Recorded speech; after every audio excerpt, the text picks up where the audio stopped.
Guess who finally got a proper microphone?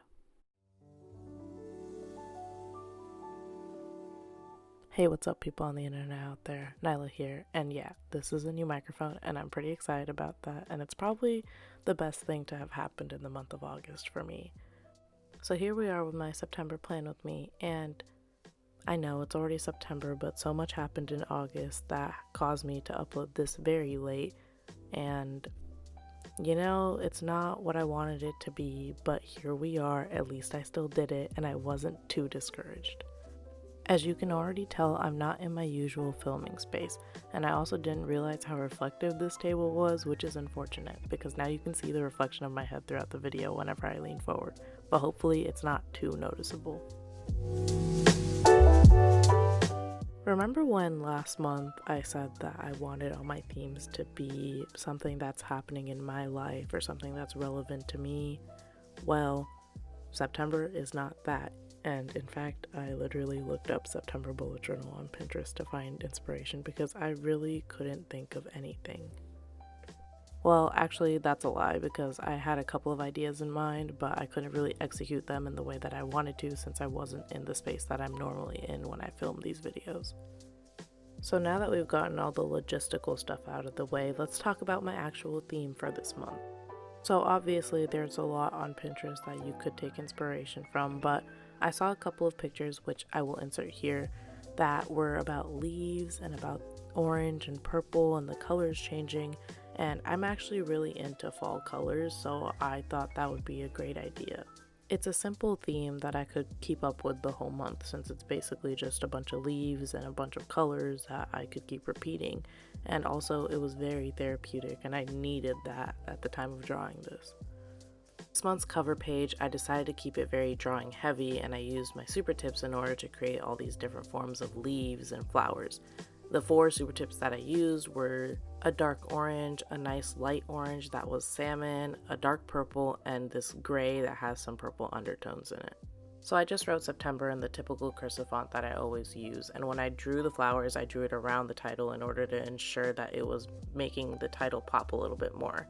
And then of course I added my gray outline around the perimeter of the page in order to complete the cover page, and that is it.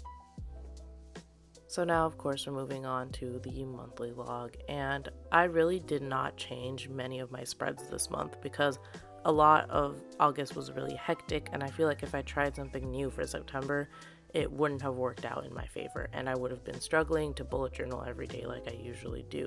So keeping everything consistent with what I'm used to, and why break what is already fixed? Is that the saying?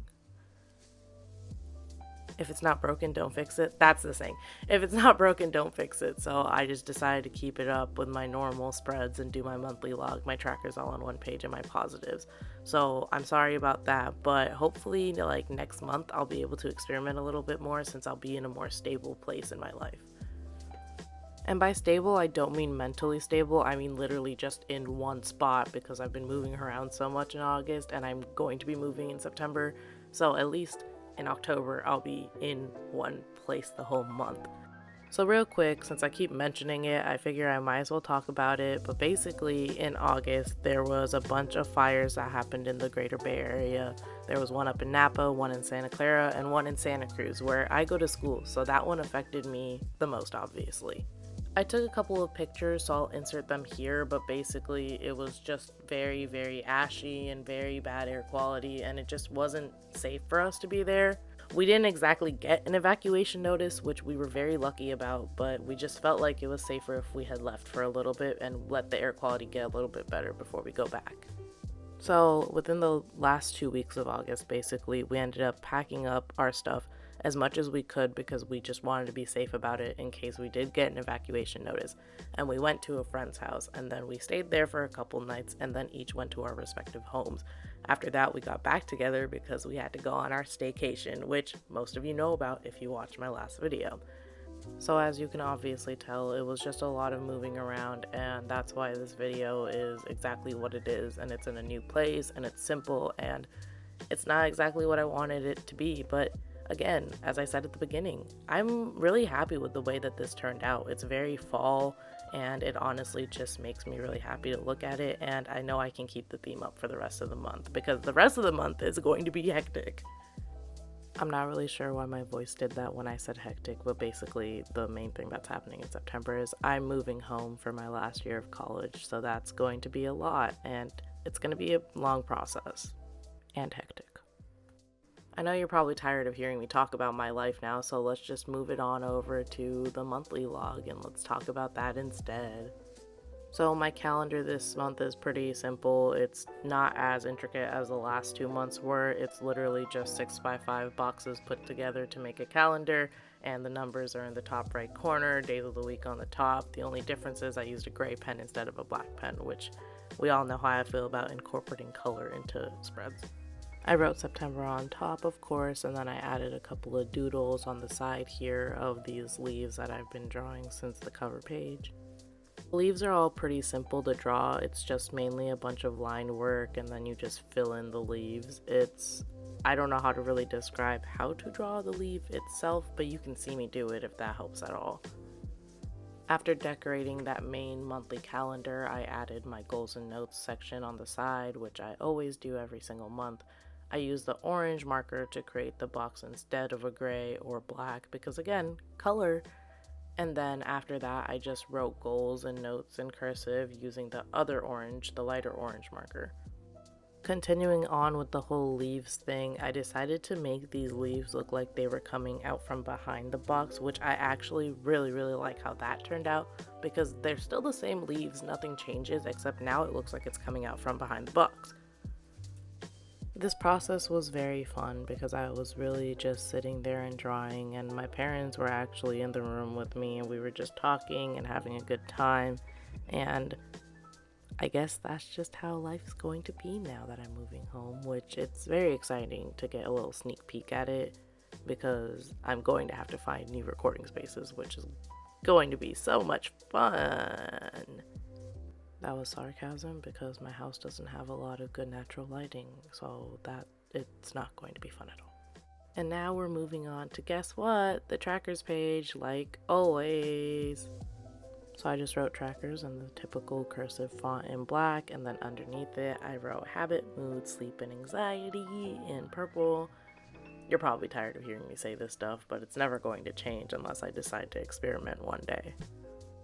So I messed up while drawing that box and I accidentally drew it starting too close to the title because remember, I have to write in the days of the week on top, so I had to leave space for that and I didn't.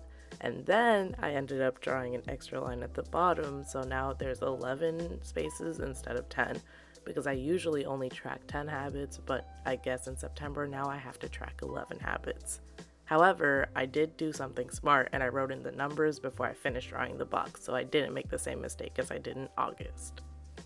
So since I noticed that I had 11 trackers instead of 10, I decided to write in the numbers for my sleep tracker before finishing that box.